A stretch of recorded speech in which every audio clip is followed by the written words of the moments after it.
Instincts are one of the weirder things that exist as a natural occurrence, and there are a lot of weird things. But this idea that this brand new being comes into existence and immediately knows how to do certain things in order to survive is just tremendously wild. And if you take my view of the universe and why it exists and what we're doing here, to me, that's an example of the rules of the game. Because at our core, at the fundamental true nature of everything, we are playing a game.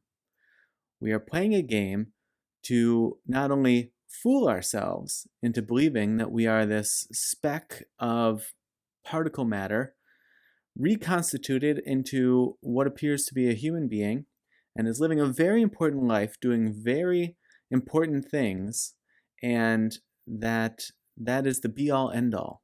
And that then imparts additional importance on the life that we're living.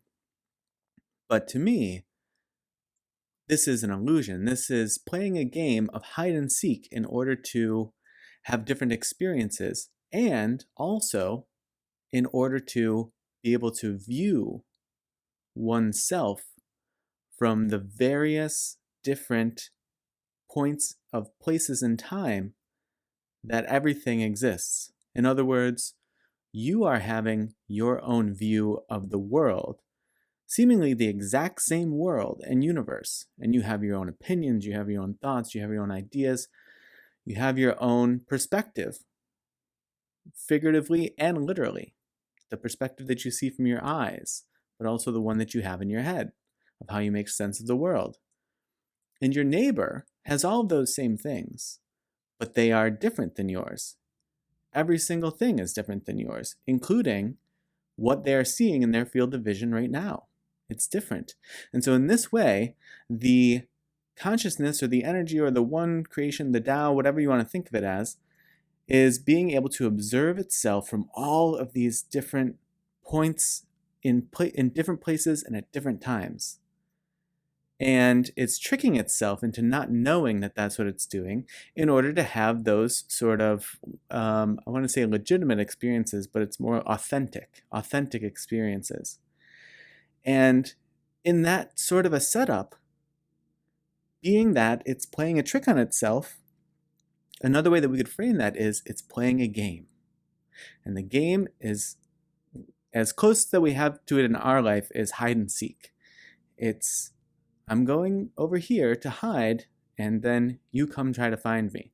And the you come try to find me part is the experience, as is the hiding part. And so all of the illusion that you experience in your life, that I guess you consume as experience in your life, is the hiding part of it. And then there may be periods of time where you think, oh, I feel that there's something beyond this. And then there's a seeking part to it as well. But it's all wrapped up in this one experience. And being that it's a game, like any other game, there are rules. And one of the rules to the game is because we want you, generally speaking, to survive and have experiences, you're going to be born with instincts that help you do exactly that. And also just realize that to the extent to which there are existences that don't have instincts that help them survive, or those instincts for survival fail, that is also an intentional experience being had by that one creation in order to play a game with itself and also experience and see itself from a multitude and an uncountable number of places and times from which to have that perspective and that field of vision. But instincts are truly one of those sort of seemingly magical things where something comes seemingly out of nowhere and has no experience, and yet knows enough things to do immediately that it can survive, or at least try to survive.